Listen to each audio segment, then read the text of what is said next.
Salut les phénomènes, j'espère que vous allez bien. Nouvelle vidéo actualité FC Barcelone. Je précise qu'hier soir, il n'y a pas eu d'actualité du soir, tout simplement parce qu'il n'y avait pas assez d'actualité. Donc j'ai pris le peu d'actualité qu'il y avait, j'en ai fait la moitié de la vidéo et ensuite j'ai attendu qu'il y ait des nouveautés pour compléter le reste de la vidéo. C'est pour ça que ça sort que maintenant. Ça sera un mélange des informations d'hier soir et un mélange de ce qui s'est passé au cours de la journée. J'espère que la vidéo vous plaira. Ronald Koeman qui a donné une interview où il dit énormément de choses. Il donne son avis sur le transfert de Lewandowski. Il parle du transfert de Frenkie de Jong. Il dit un peu ce qu'il en pense. On a aussi l'ex-agent de Lewandowski qui a tout simplement déclaré que Benzema pourrait jouer un rôle clé dans la signature de Robert Lewandowski. On va voir tout ça ensemble. J'espère que le contenu vous plaira. Juste avant, je tenais à vous montrer cette petite chose sur laquelle je suis tombé sur mon YouTube. C'est tout simplement une statistique qui me dit concernant les abonnés. Alors tout d'abord, un énorme merci à tous ceux qui soutiennent la chaîne en s'abonnant. Mais la stat est juste énorme les gars, il y a 71% de non-abonnés qui regardent régulièrement mes vidéos, ça fait extrêmement plaisir que vous regardez, mais je le rappelle au cas où, il y en a qui oublient de s'abonner, n'hésitez pas à vous abonner,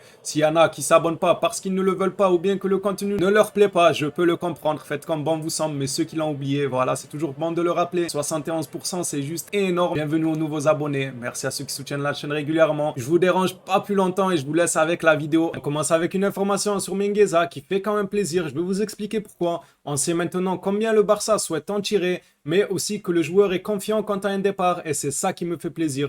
Parce que quand je vois le cas de Neto, le cas de Braithwaite, eux ne veulent absolument pas partir du club. Là, de voir que le joueur est confiant pour un transfert, bah ça me fait plaisir. J'espère qu'il arrivera à trouver un point de chute, et je lui souhaite bien évidemment tout le meilleur pour Mingueza. Il rendra la tâche un peu plus facile au FC Barcelone en dégraissant un peu les indésirables. On passe maintenant à l'interview de Ronald Koeman, il a dit énormément de choses intéressantes. On commence par cette déclaration, le Barça vit dans le passé. Et après, je pense que pour parler de ces gestions sponsoring, le football, il a changé. Voilà, comme ça c'est dit. Ronald Koeman nous a fait une Mbappé. Il a bel et bien dit le football a changé. Ceux qui connaissent la magnifique ref d'Mbappé où il dit le football a changé. Koeman a fait la même chose. Alors personnellement pour moi, je peux lui donner raison. C'est vrai que le football a changé, mais je trouve qu'il est mal placé pour parler de ça. Tout simplement parce que le Barça sous l'ère Koeman avait un jeu catastrophique. Si le monsieur était venu avec une idée de jeu claire et moderne, je pense qu'on aurait accroché. Je pense qu'à l'heure actuelle, il aurait été encore entraîneur du Barça. Mais le monsieur n'a rien proposé de concret. Il n'y avait aucun fond de jeu. Le Barça sous l'ère Koeman, j'avais du mal à les regarder. Et depuis l'arrivée de Xavi qui essaie de recoller avec le style de base du FC Barcelone, je prends du plaisir à voir le Barça. Ça a porté ses fruits. Le FC Barcelone a fait 3 mois sans défaite en écrasant le Real, en écrasant l'Atlético Madrid. Valence aussi, il me semble. Ils ont écrasé les plus grands de la Liga. Donc le football, il a changé. C'est bien vrai, mais tu n'es pas bien placé pour en parler quand toi, on t'a laissé ta chance et tu n'as rien apporté dans ce nouveau football-là. Et que celui qui est venu après toi, lui, a su montrer des choses en très peu de temps. On passe à la déclaration suivante. Ronald Koeman nous dit en tant que président du club, vous avez le droit d'avoir des doutes sur votre entraîneur, mais ne le dites pas publiquement. Ce que Laporta a fait est une grosse erreur à mon avis et personnellement, cette fois-ci, je lui donne raison à 100% les gars. On ne lave pas le linge sale en public, vous connaissez tous, on lave le linge sale en famille, on connaît tout ça. Moi, je lui donne raison sur ce coup-là. Laporta, dès son arrivée, aurait dû s'entretenir directement avec son entraîneur. Si jamais il lui plaisait pas, il aurait fallu trouver un arrangement en discutant directement avec lui ou bien le virer, mais en lui disant directement à lui et non pas à la presse en public, car c'est rabaisser ton entraîneur et c'est pas la meilleure chose à faire pour mettre en confiance un entraîneur ou même la relation humaine. C'est vraiment pas la meilleure chose à faire. C'est très petit de la part de Laporta d'avoir agi comme ça. Même si je ne porte pas forcément Koeman dans mon cœur, je n'aime pas trop la personne. Je trouve qu'il dit énormément de bêtises. Il dit un nombre de bêtises incalculable, mais il faut rester objectif. Quand il a raison, faut pas hésiter à dire qu'il a raison. Dans ce cas-là, pour moi, il a raison. Laporta aurait dû lui en parler directement à lui et non pas en public. Et on arrive maintenant au moment où il parle de Frenkie de Jong. Comme vous savez, les deux hommes sont très proches. Il nous apprend que tout ce que je sais, c'est que Frenkie de Jong peut rester au FC Barcelone. Ce n'est pas un secret. Le joueur ne cesse de clamer son amour. C'est ça qui m'attriste sur ce dossier-là. En réalité, ce n'est même pas le départ de Jong. Je vous ai déjà dit, nous les Barcelonais, on a vu Messi partir. Il n'y a plus rien qui va nous faire autant mal que de voir Messi partir. Vous comprenez ce que je veux dire? Mais c'est la manière. Le joueur est talentueux, le joueur ne cesse de clamer son amour pour le club et le club se comporte d'une manière très mauvaise à son égard en balançant partout dans les articles de presse qu'ils ne veulent plus du joueur, que si le joueur venait à partir, le club serait heureux. Pour moi, c'est un mauvais comportement envers un joueur qui aime énormément le club. Des joueurs comme ça ne court pas les rues, c'est très rare. Koeman nous dit aussi, il y a 2 jours, il me l'a dit. Donc là, il y a 2 jours en arrière, il a encore confirmé, malgré les rumeurs qui s'intensifient, qu'il envoie United qui aurait apparemment donné les 80 millions que le Barça souhaitait. Il y a à peine 2 jours, il a encore confirmé à Ronald Koeman que son souhait était de rester au FC Barcelone. Seulement voilà, c'est pas un secret, le club ne veut plus de lui. Faudra qu'il se fasse une raison. Bien évidemment, s'il venait à partir, on lui souhaite le meilleur. Et s'il venait à rester, on serait super content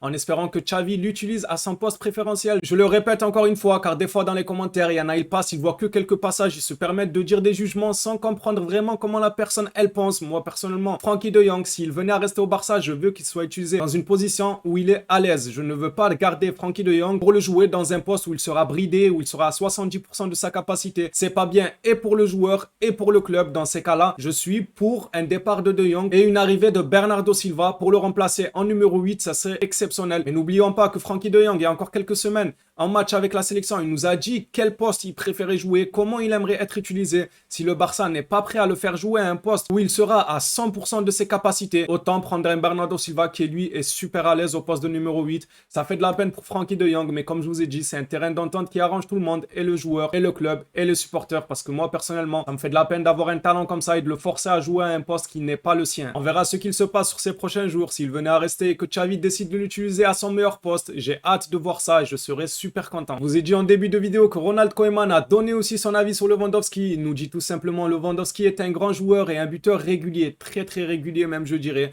Mais payer 50-60 millions pour lui à 35 ans, j'ai des doutes là-dessus. Alors je peux comprendre qu'il ait des doutes, comme je peux comprendre mes abonnés qui me disent qu'on a des doutes sur son âge. C'est tout à fait normal d'avoir des doutes. Mais personnellement pour moi, certes, il a un certain âge, mais il est toujours au top, il performe toujours autant. On sait que c'est un joueur super professionnel qui prend soin de son physique.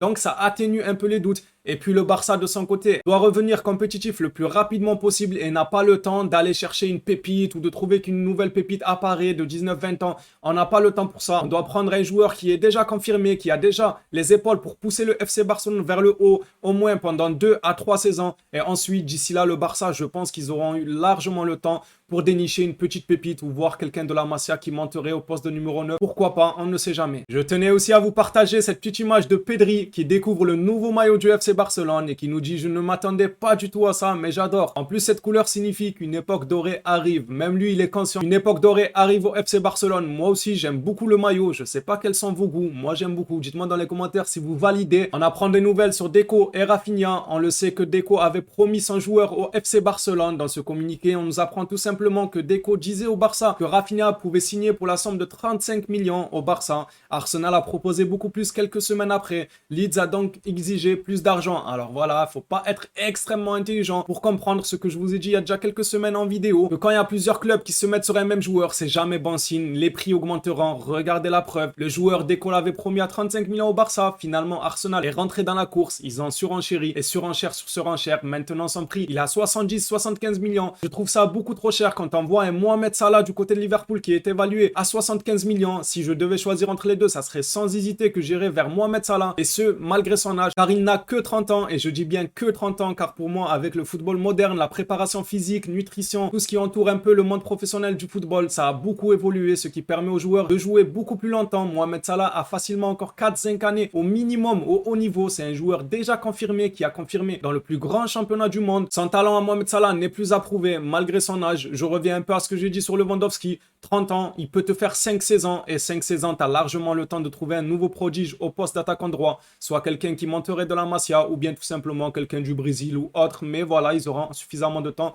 pour trouver quelqu'un d'autre. Seulement pour Mohamed Salah, on le sait que son salaire posera problème au FC Barcelone. Ce n'est que mon propre avis à moi et non pas celui du club. De retour sur Lewandowski, le Bayern est prêt à vendre Lewandowski. Le club joue le temps afin d'augmenter le prix et de chercher un remplaçant, chose tout à fait normale. Ils ne veulent pas vendre Lewandowski et se retrouver avec une place de numéro 9 vide. Le Bayern veut 60 millions pour son joueur, bien que le Barça soit prêt à payer 50 millions et est convaincu que ce sera suffisant. J'espère aussi que cela va suffire, car 60 millions, je trouve que ça commence à faire très très cher et je vais commencer à rejoindre l'avis de tonton Koeman aussi. Si Lewandowski venait à rejoindre la Liga la saison prochaine, il y aura de la bagarre. Regardez tout simplement ce que l'agent de Lewandowski, l'ex-agent de Lewandowski a déclaré. Il veut prouver qu'il est meilleur que Benzema. C'est une autre raison d'aller au Barça. Il y aura de la bagarre entre ces deux-là. Je vous ai déjà prévenu, si Lewandowski venait arriver en Liga, il va reprendre le pichichi à Benzema. Benzema a pu profiter cette saison du pichichi. Et maintenant, c'est fini. Il faudra laisser place à Lewandowski. Il va venir tout rafler et prendre son ballon d'or qui mérite tant. Je ne dis pas que cette saison, il le mérite devant Benzema. Bien évidemment, c'est Benzema qui mérite largement ce ballon d'or cette saison. Mais dans les saisons à venir et les saisons qui sont passées,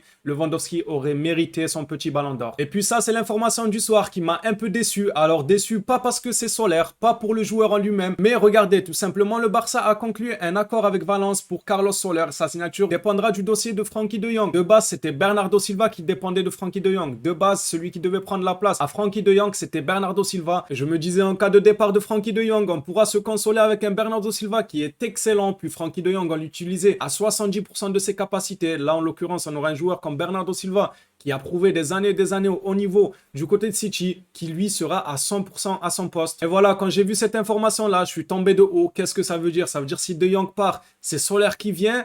Et si Soler vient, Bernardo ne viendrait pas, ou bien Soler irait sur le banc parce qu'on a Pedri, on a Gavi, on a Nico, on a Busquets, on a Kessié qui est arrivé. Soler, Bernardo, ça va faire 7 milieux de terrain. Ça fait un peu beaucoup alors qu'il n'y a que 3 places. Normalement, 6 milieux de terrain, comme ça pour la rotation. Chaque poste est doublé, c'est suffisant. Là, on aura 7, 8 milieux de terrain, ça commence à faire énormément. Je le répète encore une fois, Soler, je sais que ça reste un bon joueur. En aucun cas, je rabaisserai son niveau, mais quand on le compare à un Bernardo Silva, c'est un autre monde. Bernardo Silva est tout simplement largement au-dessus de lui. Je commençais à rêver de voir Bernardo Silva au Barça. Il a l'ADN du club en lui. Pour moi, Bernardo Silva a tout simplement l'ADN du FC Barcelone en lui. Ça serait dommage de vendre De Jong pour se contenter de Soler et au final, Bernardo Silva ne bouge pas. On apprend que du côté de City, ils sont pas très chauds à l'idée de lâcher Bernardo Silva au vu des départs qu'il y a eu déjà. Gabriel Jesus qui lui a déjà signé à Arsenal ou bien même Sterling qui lui est annoncé du côté de Chelsea. C'est pour ces raisons-là que City ne se voit pas perdre en plus des deux joueurs Bernardo Silva. Ce communiqué nous en apprend plus sur l'accord entre Soler et le FC Barcelone. Le remplaçant de Frenkie de Jong sera Carlos Soler. Soler a déjà conclu avec le Barça il y a quelques mois un accord de 4 ans plus 1 année en option. Et vu que tout le monde se mêle du dossier Frenkie de Jong, après Koeman, c'est au tour de Kluivert